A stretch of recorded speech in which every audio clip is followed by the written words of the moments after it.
For years, bad luck seemed to follow Sarah Hartsfield. There were the mysterious deaths of her partners and loved ones, the house fires, the wild accusations of stalking and murder plots.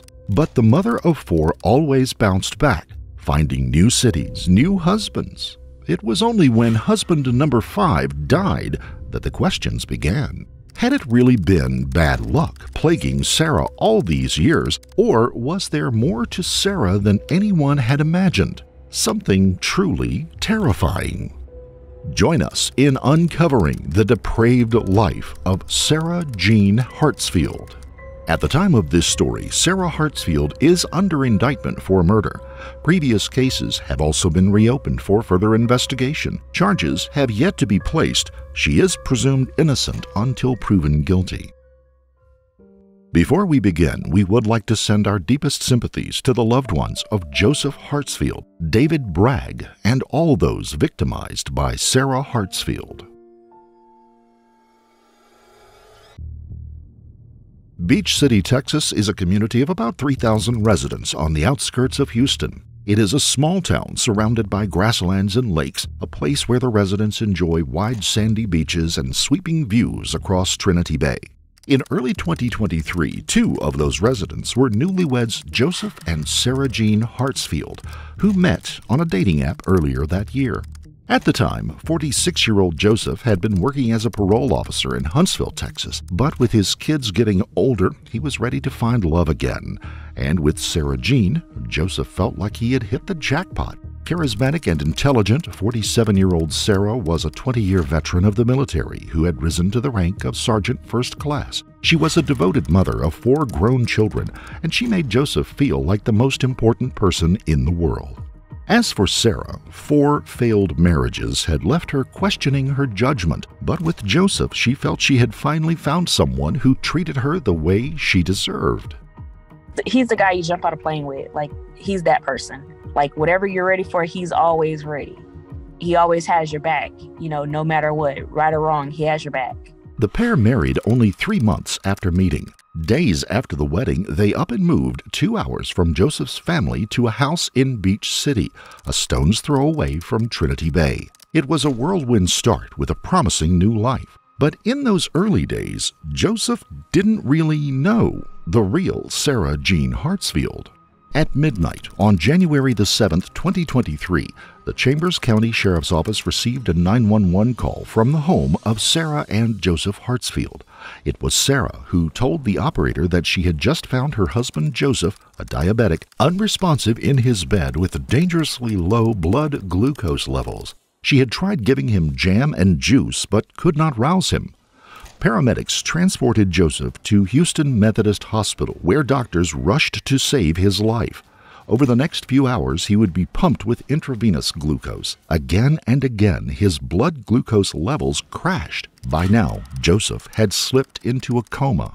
His distraught wife, Sarah, took to Facebook. She wrote that Joseph had fallen into a diabetic coma after not managing his insulin properly and was now suffering extensive brain damage. The following day, she posted again with a new diagnosis.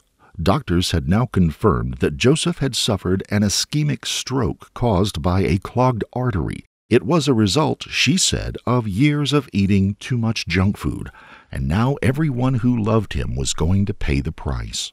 That price ultimately came on January 15th when, after 8 days in the ICU, Sarah made the tough decision to take Joseph off of life support. She allowed his mother into the hospital to say goodbye to her son, but banned his siblings. They had been so ugly to her, and after all, Joseph was her husband.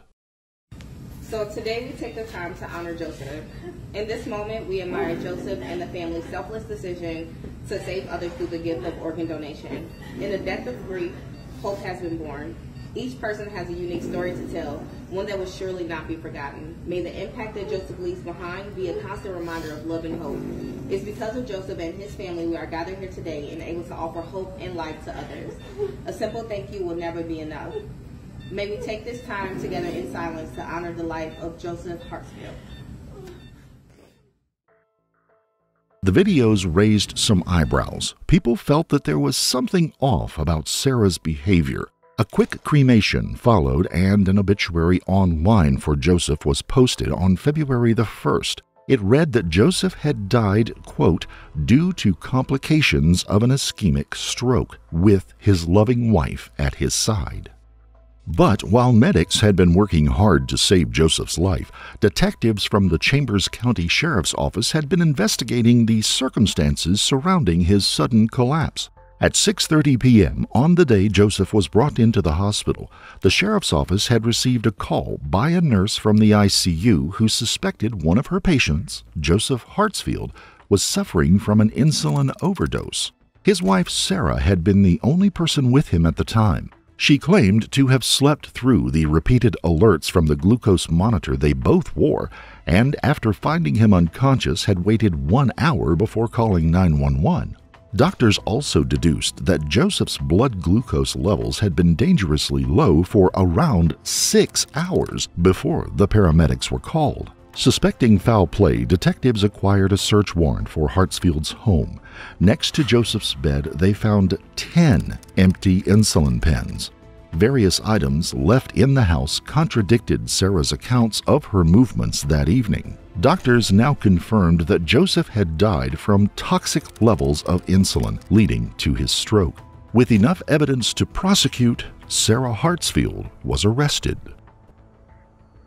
Tonight, his wife, 48-year-old Sarah Jean Hartsfield, is in the Chambers County Jail, accused of murdering him. An ambulance rushed her incoherent husband to this Baytown hospital on January 7th for a suspicious illness. For as fast as they would think that he was getting better, he would immediately turn back right around and start crashing. Chambers County Sheriff Brian Hawthorne says investigators dug in and performed search warrants. A grand jury returned an indictment Friday before deputies arrested her at their Beach City home. Investigators say she's lived in 39 different places throughout her adult life, and this was her 5th marriage. When we started talking to other husbands, and then finding out some of them maybe aren't alive anymore, and other issues, everything just started pointing to foul play. They interviewed at least 3 living exes. Every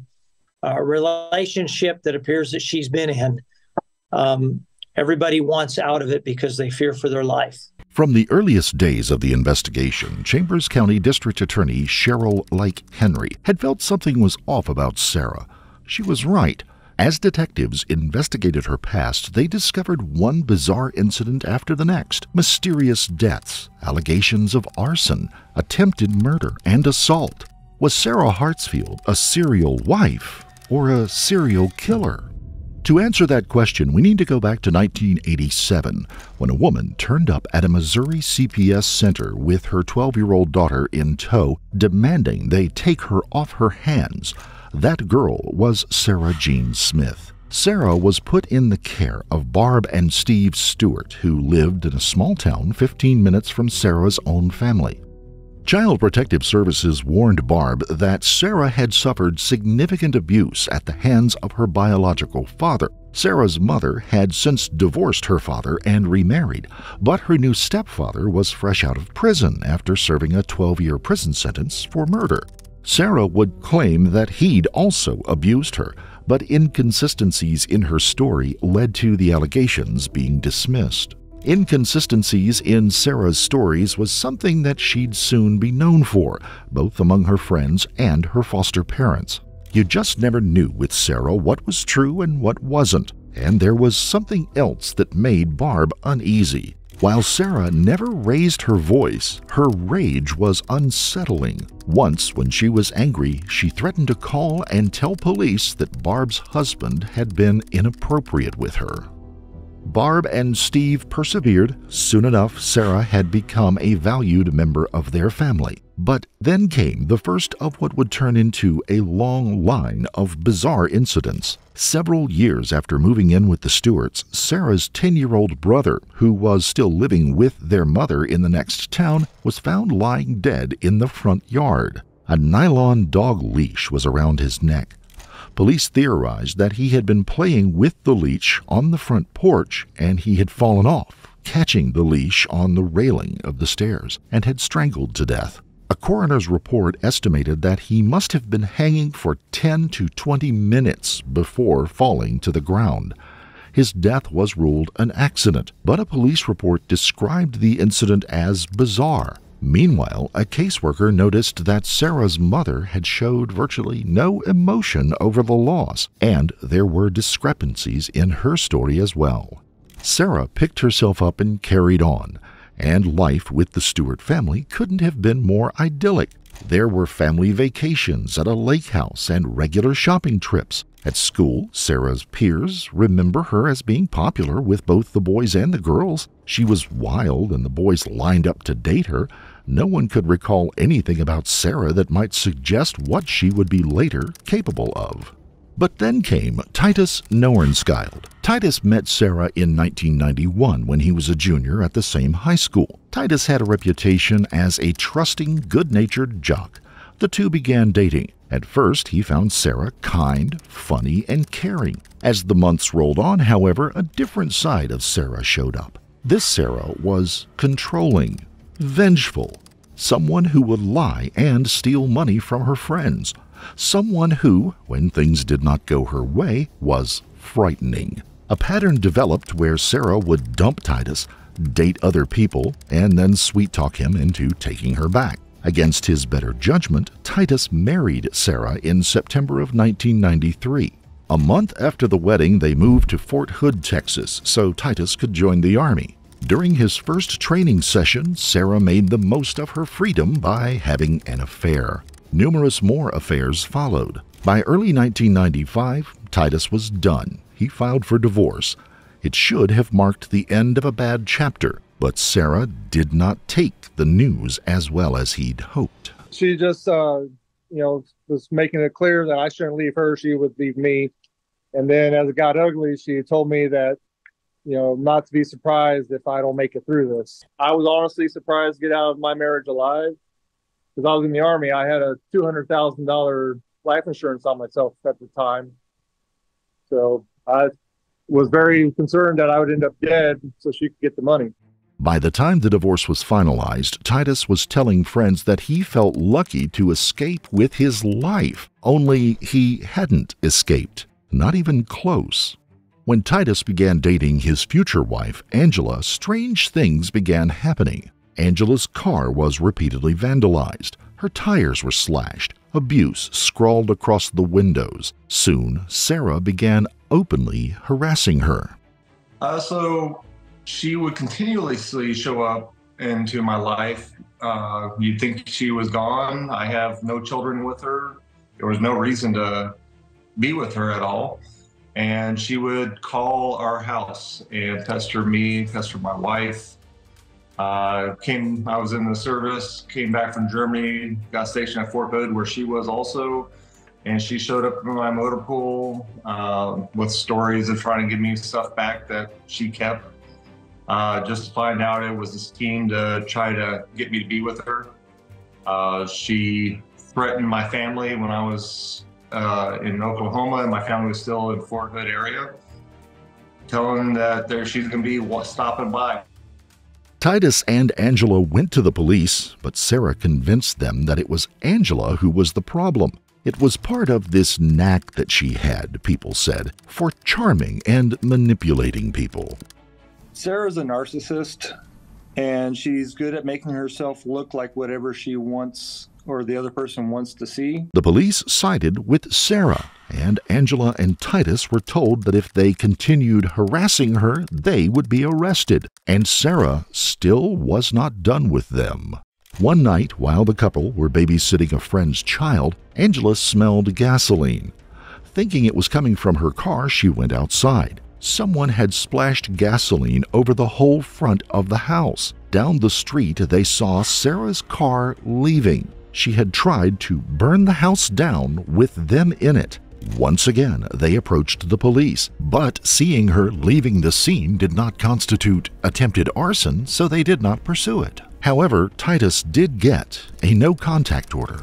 So For the military side, I outranked her, and I went through both of our commands, and I was able to get a no contact order. It's a military form of a protective order. Meant that she could not contact myself or my family. Once she was out, that was null and void. She's very intelligent on how she does things, so trying to get a judge to give me a or a protective order would have been very difficult. Even then, Sarah continued to pop up. Sometimes she would park her car outside of the house.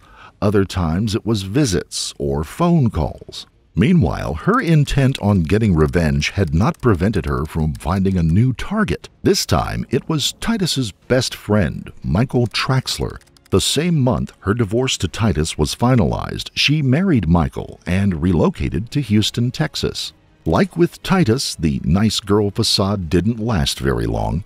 2 months after their wedding in January of 1996, police were called to the newlyweds' home. Sarah had attacked Traxler, leaving him with scratches and bruises. The case, however, was dismissed, but by the end of that year, Michael had filed for divorce. Luckily for him, Sarah was too distracted by a new endeavor to focus on revenge. She had joined the Army. Sarah's foster mother, Barb, was surprised. Sarah liked to be the one in control, but Sarah took to it like a duck to water. A decade later, she had worked her way up in the ranks from truck driver to intelligence analyst, and she wasn't just good at her job, she was brilliant. Her former supervisor, Army Captain Markovics, would describe her as whip-smart with a special ability for analyzing and compartmentalizing information. Soon it was Sarah giving the orders, which is where things took a turn. Troops began complaining about her leadership style. She had zero tolerance for mistakes, showed no courtesy to anyone beneath her. People became so apprehensive around her that they made sure to never speak to her without someone else around, and she would never admit to a mistake on her part. She never admitted any, wrongdoing. She's just not that kind of person. She's not going to. Still, Sarah loved her job. It served a valuable purpose, access to an endless supply of men. Within a year of her divorce from her second husband, Traxler, Sarah met Army officer Christopher Donahue. She quickly fell pregnant and the two were married. The birth of their first daughter, Ashley, was followed by a boy, Ryan, and then 2 more girls. The family established themselves in the upscale neighborhood of Belton, Texas. With 4 children to care for, Sarah took a step back from her military duties. Then, in 2005, word reached Sarah that her biological father, the man who had abused her, was in poor health. Sarah volunteered to care for him in her home. Her family and friends were stunned, but Sarah explained that she was the best person for the job and collected him from his home in Missouri before setting him up in a spare bedroom. 3 days after he had arrived, Sarah gave him his daily medication. By that afternoon, he was dead. Doctors put his sudden death down to natural causes. After all, he was old, frail, and ill. Others found the episode somehow too convenient to be a coincidence. By 2007, Sarah had returned to active duty and had risen in the ranks to Sergeant First Class with a top-secret security clearance. To the people in her community, she was known as a supermom who juggled family life with a top military career. Her children were seen as immaculately dressed and well-behaved. Inside Sarah's house was a different story. Her daughter Ashley remembers her as a ticking time bomb. Her son Ryan remembers walking on eggshells, desperate to not make her mad. Even so, beatings were a regular occurrence, and they could go on for hours. Chris Donahue did his best to protect his kids, but no one could stand up to Sarah. Ryan remembers the first time he felt truly terrified of his mother. It was around the time when he was 10 years old. He was taking another beating when Sarah dropped the belt and began using her fist instead. Afterwards, he was so injured that he was out of school for a week. But it wasn't the beating that had scared him. It was how she had acted afterwards. Sweet and caring, as though it had never happened.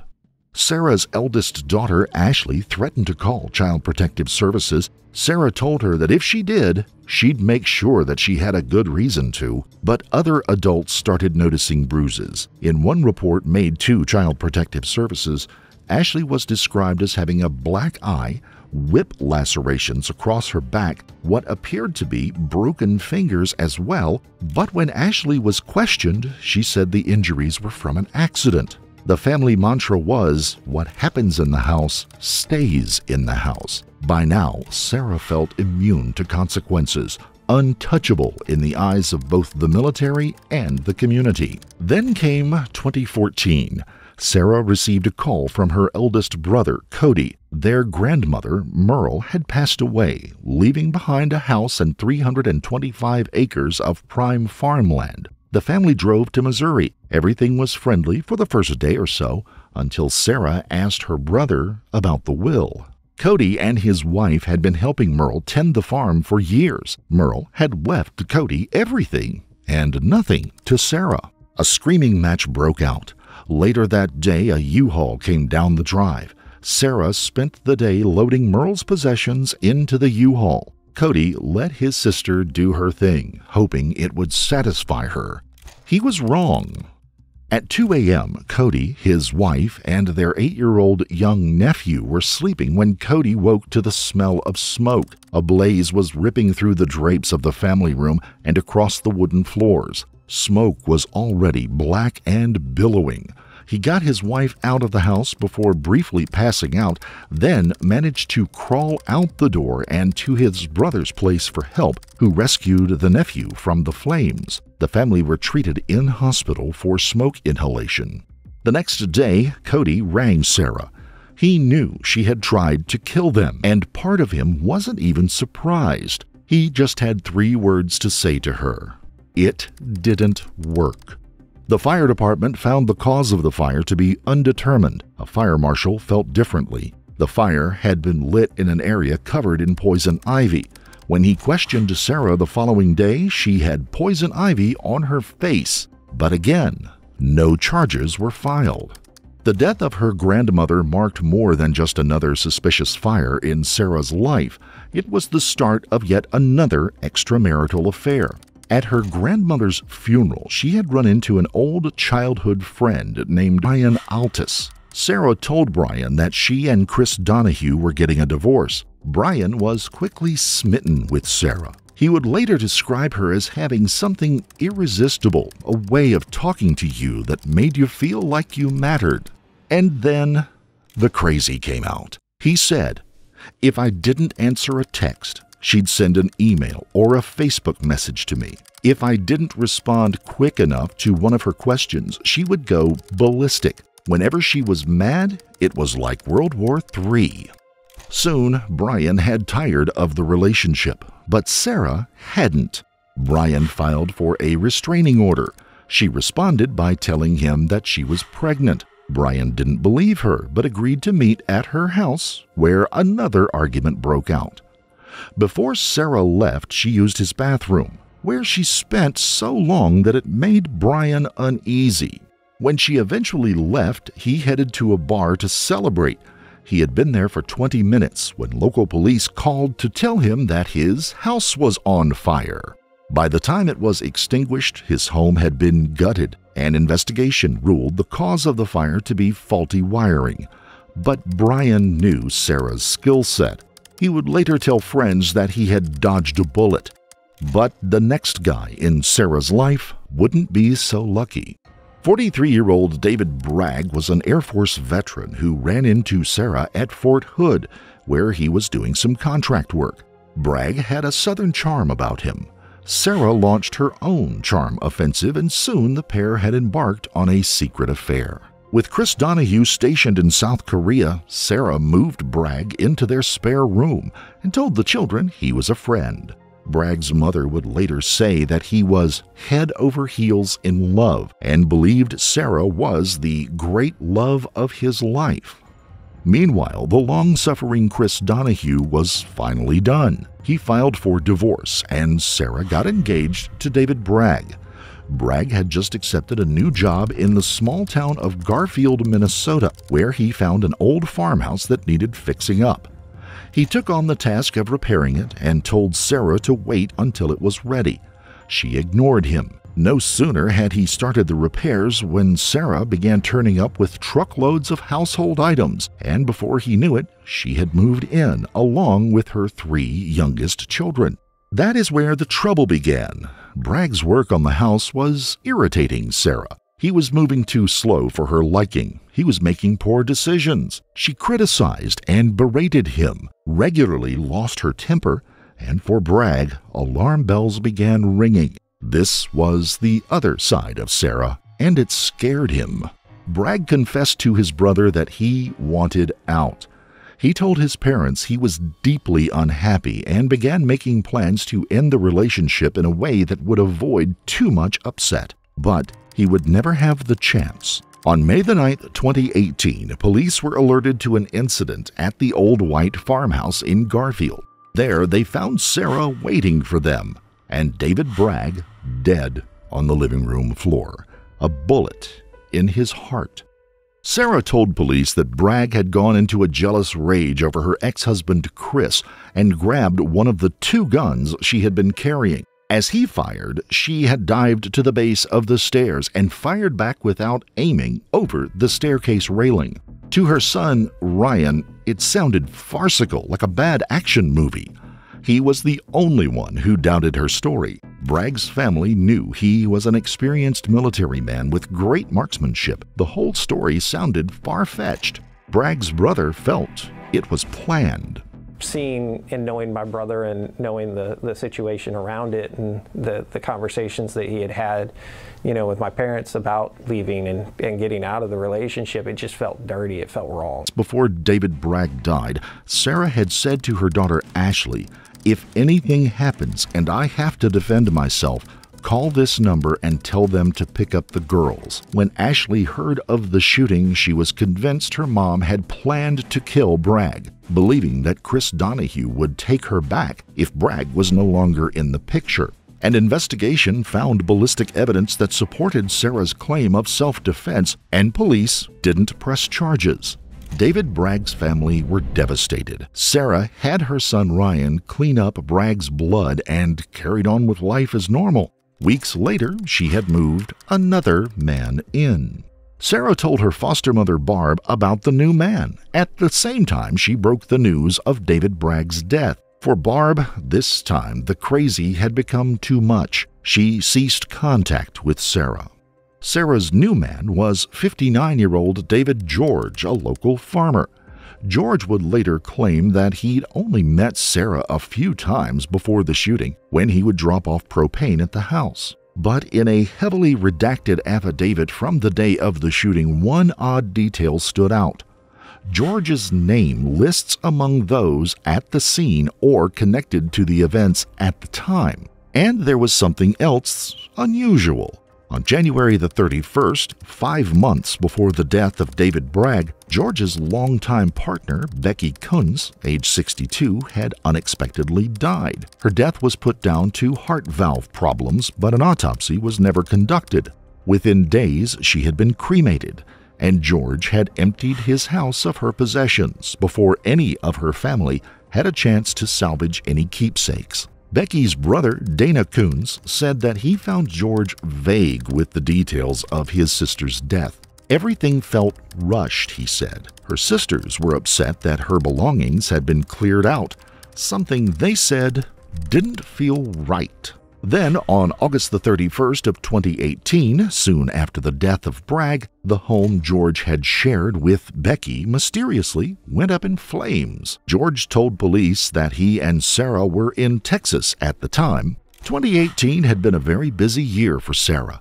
She had been closely connected to 2 deaths and another house fire, and she was already busy cooking up her next plan. In the summer of 2019, David George and Sarah were married. It was Sarah's 4th marriage. According to Ryan, David George was putty around Sarah. Even when she was wrong, he would agree with her, which was highly convenient for what Sarah had in mind. Soon after they were married, Sarah asked George to murder Chris Donahue's new wife, Heather. It was for the sake of her children, she said. Chris was fighting for custody of her girls. If his wife was dead, he would be too distracted to care. George would later say that he had no desire to kill anyone and believed that Sarah would tire of the idea. But the pressure from Sarah was relentless. Finally, at Sarah's insistence, he drove to Arizona with a pistol she had given him and had bought a black car specifically for the hit. He then turned up at the front door of the Donahue home under the guise of delivering flowers. Sarah had told him he couldn't come home until the job was done.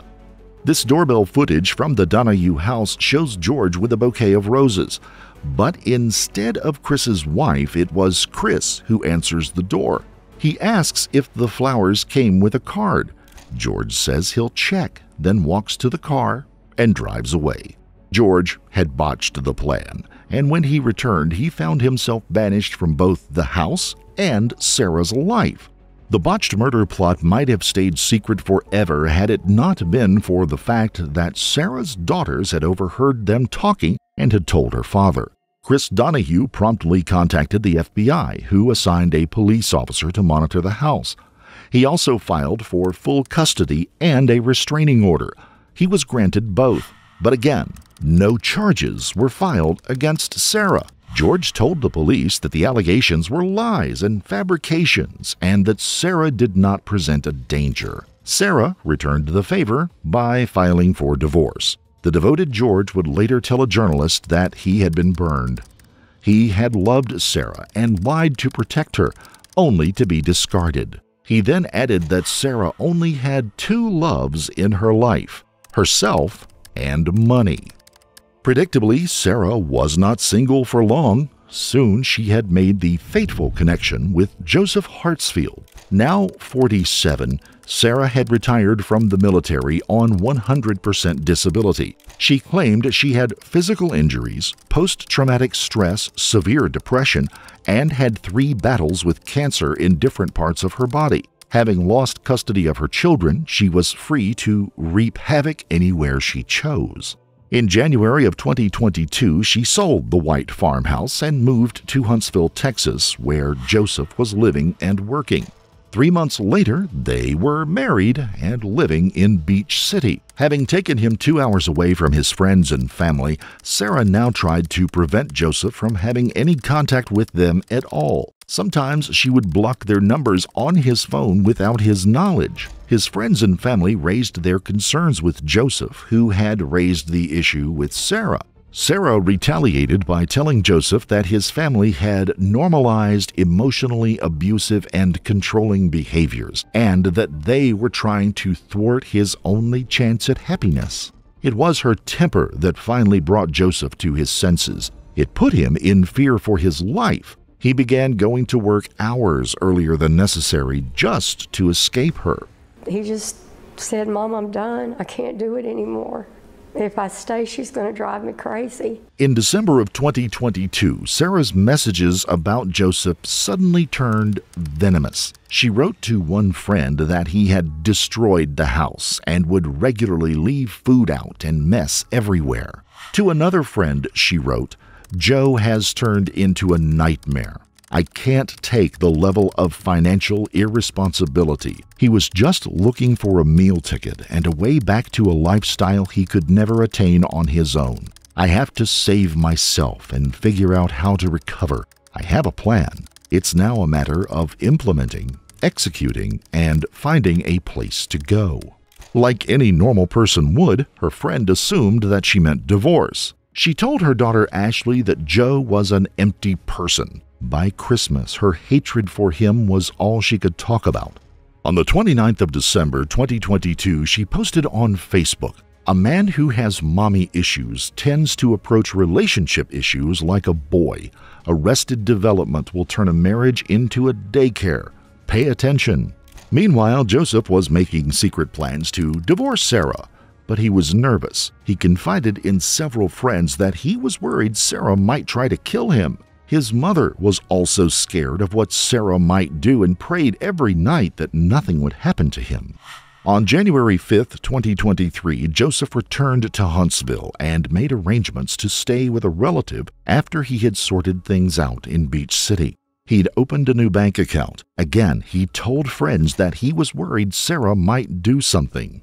On January 6th, Sarah posted, "The longer you entertain what's not you, the longer you postpone what is." By midnight the following day, Joseph was in a coma. A week later, he was dead. After his death, Sarah continued to post on Facebook. Her post ranged from reflections on her virtues as his wife to attacks on those who doubted her. Her last post was on February the 2nd. The next day, she was arrested for Joseph Hartsfield's murder. Unfortunately for Sarah, DA Leake had learned a lot about her and wanted her indicted before she had a chance to leave the county. She convened an emergency session of the county grand jury to have her indicted before the investigation into Joe's death had been completed, which was granted. Sarah was arrested and booked into the county jail on a $4.5 million bond, which was later dropped to $2 million. She pleaded not guilty. Only on 2 tonight, for the first time, we are hearing from the woman accused of murder in Chambers County after her 5th husband died of a suspicious illness at a Baytown hospital in January. Sarah Hartsfield is behind bars on a $4.5 million bond. Her first husband, Titus, was at home watching TV when Sarah's mugshot appeared in the evening news. He wasn't surprised at all. Not overall, no. It's in her nature. She's killed before. When I lived with her, I feared for my life. So, no, I was just upset to hear another man had died. Her former boss says it was more of a shock that she got caught. It was a little bit of a surprise. A second, it was like, oh my gosh, she finally got busted. The surprise was that she got caught. On April the 27th, 2023, a grand jury convened after new documents emerged. This time, her daughter Ashley testified for the prosecution. Sarah also testified, calling diabetes an individual responsibility. Since her arrest, the death of David Bragg has been reopened for investigation in Douglas County, as well as the death of Becky Coons, David George's wife, quote, in light of new information. Today, the family of David Bragg, the former fiance of Sarah Hartsfield, tell us they're glad that this case is being reopened and revisited because they've had a lot of questions and concerns since this happened nearly 5 years ago. Today, the attorney in Douglas County, Minnesota, tells ABC 13 nearly 5 years since his death, they got new information and felt they needed to reopen this case. David Bragg's family says they were never able to fully move forward following his 2018 death at the hands of his fiancée, Sarah Hartsfield, whose last name was Donahue at the time.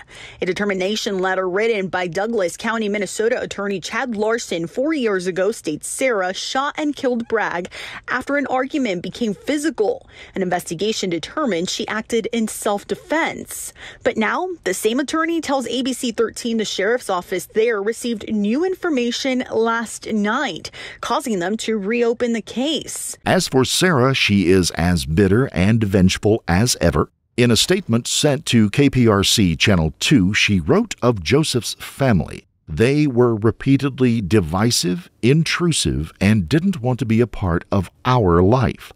They wanted to drag Joe back to a life he voluntarily left. While their pain is relevant, I lost my husband that I loved dearly.